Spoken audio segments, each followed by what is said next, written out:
Assalamualaikum warahmatullahi wabarakatuh. Perkenalkan, nama saya Egi Sinta Sunaria dengan NIM 2307127074, kelas S1 Teknik Mesin B dalam mata kuliah Metodologi Penelitian. Pada kesempatan kali ini saya akan menjelaskan terkait pembuatan teori dasar. Baik, langsung saja. Teori dasar merupakan kumpulan konsep atau definisi dan prinsip ilmiah yang digunakan sebagai landasan dalam memahami suatu fenomena penelitian. Teori membantu peneliti menjelaskan masalah secara sistematis serta menjadi dasar dalam proses analisis sehingga penelitian memiliki arah yang jelas dan dapat dipertanggungjawabkan secara ilmiah. Dan peran teori dalam penelitian. Teori memiliki peran penting dalam penelitian, yaitu sebagai pedoman dalam menentukan arah penelitian dan variabel yang akan dikaji. Selain itu, teori digunakan untuk menyusun hipotesis serta membantu peneliti dalam menafsirkan hasil penelitian agar sesuai dengan konsep ilmiah yang telah ada sebelumnya.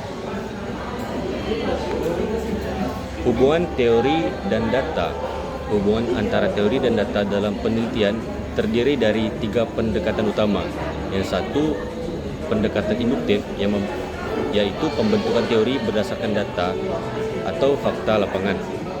2, deduktif, yaitu pengujian teori yang sudah ada menggunakan data empiris.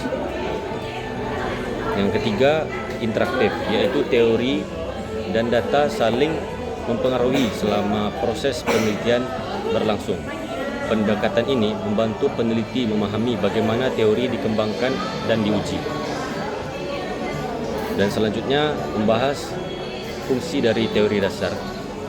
Teori dasar berfungsi untuk memberikan kerangka konseptual penelitian sehingga pembahasan menjadi lebih terarah. Teori juga membantu menjelaskan hubungan antar konsep penelitian serta menjadi dasar dalam penarikan kesimpulan yang logis dan ilmiah berdasarkan hasil penelitian.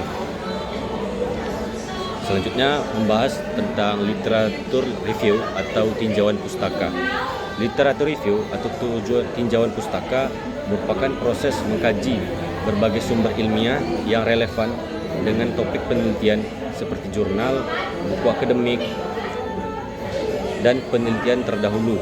Kegiatan ini dilakukan untuk memahami perkembangan penelitian serta memperoleh dasar teori yang mendukung penelitian akan dilakukan.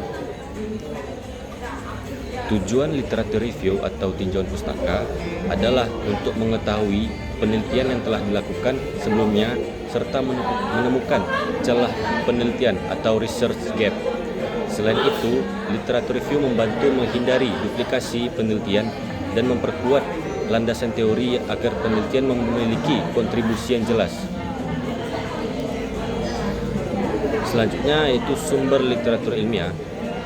Sumber literatur yang digunakan dalam penelitian harus berasal dari referensi yang kredibel, seperti jurnal ilmiah nasional maupun internasional, buku akademik, artikel review, proceeding seminar, tesis dan disertasi, dan laporan penelitian institusi.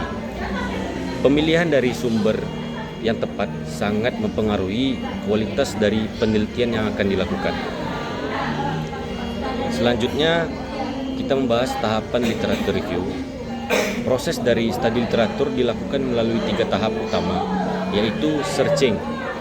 Searching ini berarti menelusuri sumber ilmiah menggunakan kata kunci tertentu. Selanjutnya itu collecting. Collecting ini merupakan mengumpulkan serta membaca sumber yang relevan.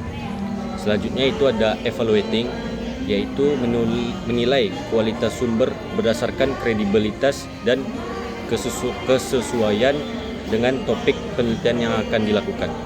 Tahapan ini memastikan referensi yang digunakan valid dan terpercaya. Selanjutnya yaitu kita membahas pentingnya peran dalam bab 2 ini dalam penelitian. Bab 2, penelitian berisi landasan teori dan penelitian terdahulu yang berfungsi untuk memperkuat dasar ilmiah penelitian. Bagian ini membantu menjelaskan hubungan antara teori dengan permasalahan penelitian serta menjadi dasar penyusunan kerangka pemikiran. Dan selanjutnya itu kesimpulan.